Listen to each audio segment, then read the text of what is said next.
Hello students, आज की class में स्ट्रेट लाइन में 10.3 के हम कुछ क्वेश्चंस किए थे। अब इसके आगे देखिए 1 to 5 के बाद की क्वेश्चंस को। ये देखिए दो लाइन हमारे पास पैरेलल दी गई है। इसकी इक्वेशन हमारे पास है ax plus b y plus c equal to 0 और दूसरी इक्वेशन है ax plus b y plus c one equal to 0। ये दोनों पैरेलल लाइन दी गई है। तो यहाँ पर डिस्टेंस हमें निकालनी है, डिस्टेंस बिटवीन पैरेलल लाइंस। तो उस केस में क्या होता है, c1 माइनस सी अपॉन में under root a square plus b a square with mod sign. ये यहाँ पर x और y की कोफिशिएंट दोनों इक्वेशन में सेम होनी चाहिए। और ये जो कांस्टेंट c है और c1 है, तो यहाँ c1 की वैल्यू में से c को माइनस करें, चाहे c में से c1 को माइनस करें, और अपॉन में क्या होगा x की कोफिशिएंट का स्क्वायर प्लस फिर y के कोफिशिएंट का स्क्वायर के रूट का पूरे का मॉड। एक क्वेश्चन देखिए, क्वेश्चन नंबर 6 का ये एक्सरसाइज आपकी है 10.3। क्वेश्चन नंबर 6 का फर्स्ट पार्ट बता रहा हूं। पहली इक्वेशन हमारे पास दी गई है 15x plus 8y, 15x plus 8y minus 34 equal to 0। यह फर्स्ट इक्वेशन है। अनदर इक्वेशन है 15x plus 8y plus 31 equal to 0। ये हमारे पास दूसरा इक्वेशन है। तो पहले इक्वेशन से c1 की वैल्यू माइनस 34 हो गई, और दूसरे से c2 कह दें, c1 c2 जो भी मान रहे हैं आप। यदि इसको c1 मानते हैं, इसको c2 कंसीडर कर लें, तो ऐसे लिखते हैं c2 minus c1 by under root a square minus b square. तो यहाँ से यहाँ पर c1 की वैल्यू माइनस 34 है और c2 जो है वो 31 है। तो डिस्टेंस के लिए हम ये फॉर्मूला अप्लाई करें। ये डिस्टेंस तब निकालते हैं जब दोनों लाइन हमारे पास पैरेलल दिए गए हैं। 31 माइनस 34 तो प्लस 34 हो गई, और अपॉन में अंडर रूट x का कोफिशिएंट 15 का स्क्वायर और प्लस में 8 का कोफिशिएंट का स्क्वायर। सिंप्लीफाई कर लें, इतनी यूनिट हमारे पास आंसर हो जाएंगे इसमें। अब देखिए, मान लीजिए कि हमारे पास एक लाइन की इक्वेशन दी गई है। अगला क्वेश्चन देखिए, क्वेश्चन नंबर 7 समझाते हैं। क्वेश्चन नंबर 7 देखिए, ये तो डिस्टेंस बिटवीन पैरेलल लाइंस की हमने बात की। अब ये देखिए कि मान लीजिए कि दो लाइन की इक्वेशन, एक लाइन की इक्वेशन दी गई है, दूसरे लाइन की इक्वेशन निकालनी है। कंडीशन क्या है, एक लाइन दूसरे लाइन के पैरेलल है। क्वेश्चन नंबर 7 देखिए। क्वेश्चन नंबर 7 में सपोज कीजिए ये एक लाइन दिया गया है, ए बी मान लें, जिसकी इक्वेशन आपको दी गई है। इक्वेशन है 3x minus 4y, 3x minus 4y plus 2 equal to 0। एक गिवन लाइन है और हमें ये लाइन सी डी की इक्वेशन फाइंड आउट करनी है। इस सी डी में क्या दिया गया है कि ये लाइन हमारे पास -2, 3 से पास करती है, -2, 3 से लाइन पास करती है। अब जो गिवन लाइन की इक्वेशन है, तो यहां से स्लोप ऑफ ए बी जो गिवन लाइन है क्या होता है, जब इक्वेशन दी गई है तो minus coefficient of x upon coefficient of y। अब यहां देखिए x की कोफिशिएंट क्या है, 3 है, और y की coefficient -4, that is called minus minus कर दिया 3/4। और जब लाइन पैरेलल होती है तो कोफिशिएंट्स में दोनों की स्लोप इक्वल हो जाती है। तो ये इक्वल टू स्लोप ऑफ हमारे पास CD हो गए। अब देखिए CD लाइन एक पॉइंट से पास करती है, अब CD लाइन की स्लोप दी गई है, तो यहां से इक्वेशन ऑफ CD क्या बन जाएगी, line CD is y minus y1 equal to m into x minus x1। y minus y1 की जगह 3, स्लोप हमारे पास 3/4 हो गए, x माइनस x1 की जगह आपने -2 पुट कर दिया है। अब इसे क्रॉस मल्टीप्लाई कर लें तो हमारे पास इक्वेशन बन गई 4y minus 12 equal to 3x plus 6। One side ले आए, 3x minus 4y plus 18 equal to 0। ये रिक्वायर्ड लाइन AB की इक्वेशन बन गई। इसी क्वेश्चन में सपोज कर लें कि सीडी लाइन एबी के पैरेलल ना होकर या सीडी लाइन एबी पर क्या हो, परपेंडिकुलर है। सपोज कीजिए ये सीडी लाइन एबी लाइन पर हमारे पास क्या है, परपेंडिकुलर दिया गया है। तो अब इस सीडी की इक्वेशन निकालनी है। एबी की स्लोप तो आपके पास ये होगी। अब जब एबी और सीडी आपस में क्या है, परपेंडिकुलर है, तो यहां पर slope of AB into slope of CD equal to -1, क्योंकि जब लाइन परपेंडिकुलर होते हैं तो m1 into m2 equal to -1 होते हैं। तो यहां से स्लोप ऑफ सीडी की वैल्यू जो हो गई -4/3 होगी। अब ये सीडी लाइन -2 3 से पास कर रही है, सीडी लाइन की स्लोप -4/3 है, तो यहां पर स्लोप की जगह -4/3 आपने पुट कर दिया। तो देखिए इसकी इक्वेशन क्या बन जाएगी। अब जब ये पैरेलल हो तो सॉल्व कर लें इसको। तो यहां से 3y - 9 equal to -4x - 8, one side आएगी। 4x plus 3y -1 equal to 0। ये हमारे पास रिक्वायर्ड परपेंडिकुलर लाइन की इक्वेशन आपके पास मिल जाएगी। तो इस तरह से आप परपेंडिकुलर लाइन की इक्वेशन भी निकाल सकते हैं। अब आइए इसमें देखते हैं हमारे पास क्वेश्चन नंबर 12। क्वेश्चन नंबर 12 समझने की कोशिश करते हैं। क्वेश्चन नंबर 12 देखिए।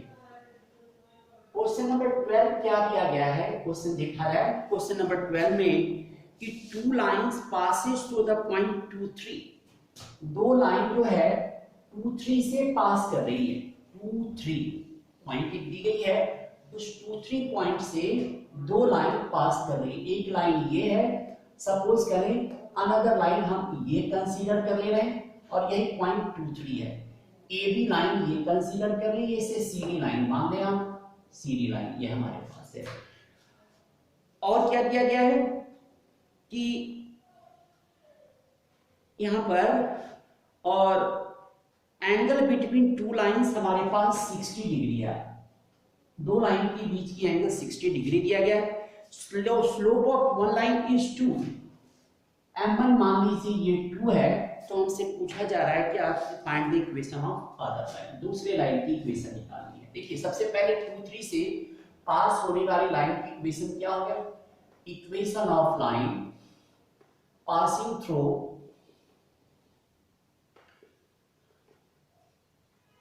2 3 is y minus 3 equal to m into x minus 2। ये उस लाइन की इक्वेशन हो गई जो 2 3 से पास कर रही है। तो इस लाइन की स्लोप m हो गई और दिया गया लाइन है, लाइन उसकी स्लोप m1 इक्वल टू 2 है और एंगल बिटवीन टू लाइंस हमारे पास दिया गया है। तो tan theta equal to m2 minus m1 upon 1 plus m1 m2 with mod sign tan 60 degree equal to 2 minus m upon में 1 प्लस 2m। ये tan 60 की वैल्यू √3 होती है और मॉड को जब हटाएंगे तो यहाँ पर दो साइन यूज करते हैं प्लस माइनस की, 2 minus m upon 1 plus 2m। अब एक बार पॉजिटिव वैल्यू के लिए √3 equal to 2 minus m by 1 plus 2m। यहाँ पर taking positive sign cross multiply कर दे, √3 plus 2√3m equal to 2 minus m। m वाले टर्म्स वन साइड ले लें, 2√3m plus m equal to 2 minus √3। यहां से m कॉमन लेते हैं तो आपके पास 2√3 प्लस 1 इक्वल टू 2 माइनस √3। तो m की वैल्यू हो गई 2 माइनस √3 बाई 2√3 प्लस 1। अब m की इस वैल्यू को जो ये मिला m की वैल्यू, इसे फर्स्ट इक्वेशन में पुट कर दीजिए, वही हमारा इक्वेशन ऑफ लाइन हो जाएगी। अभी तो आपने इसके पॉजिटिव साइन को लिया, सिमिलर वे में नेगेटिव साइन को लेने के बाद भी m की दूसरी वैल्यू भी मिलेगी। अब m की उस फिर से वही बात, m की दूसरी वैल्यू को भी यहाँ पर पुट कर देंगे। तो इस तरह से दो लाइन की आपको इक्वेशन मिलता हुआ दिखाई दे रहा है। ठीक है, ये था क्वेश्चन नंबर 12। अब इसमें एक क्वेश्चन और समझें, इसके अंदर क्वेश्चन नंबर 70, क्वेश्चन नंबर देखिए, क्वेश्चन नंबर 70, क्वेश्चन नंबर 70 में क्या करना है, यहां पर एक ट्रायंगल दी गई है। 17 क्वेश्चन में एक ट्रायंगल दी गई है जिसकी आपके पास वर्टिसेस दी गई है। ट्रायंगल का नाम एबीसी दिया गया है। ए की कोऑर्डिनेट आपके पास 2,3, बी की कोऑर्डिनेट हमारे पास 4,-1 और सी की कोऑर्डिनेट आपके पास दी गई है 1,2। अब इस क्वेश्चन में क्या करना है, क्वेश्चन में दिया गया है कि find the equation and length of altitude from vertex A. A point से जो अल्टीट्यूड ड्रॉ कर रहे हैं, मतलब अपोजिट साइड पर जो परपेंडिकुलर ड्रॉ कर रहे हैं, उसकी लेंथ भी चाहिए और इस एडी की इक्वेशन भी चाहिए। क्या करें इसके लिए, सबसे पहले आइए एडी की इक्वेशन निकालने के लिए सबसे पहले स्लोप ऑफ बीसी निकाल रहे हैं। Slope of BC equal to क्या होता है, y2 minus y1 by x2 minus x1। यहां से 2 + 1 अपॉन 1 माइनस 4 सॉल्व कर ले, 3 बाई माइनस 3 इक्वल टू -1। अब BC पर AB क्या है, परपेंडिकुलर है, तो slope of BC into slope of AD equal to -1। तो यहां से स्लोप ऑफ AD की वैल्यू आपके पास क्या आ जाएगी, 1 आ जाएगी।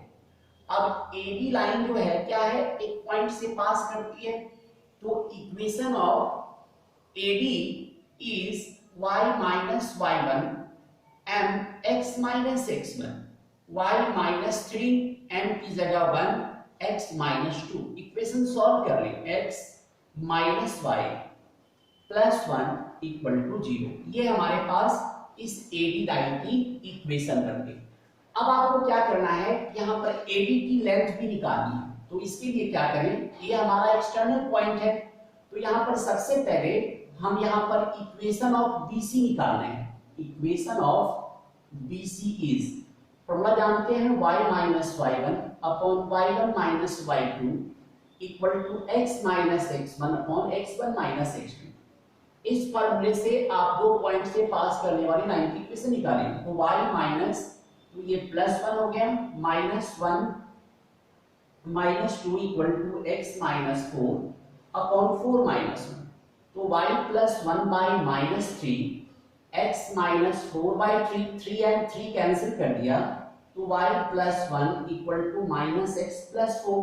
वन साइड ले लें, x प्लस y, यहां से x प्लस y और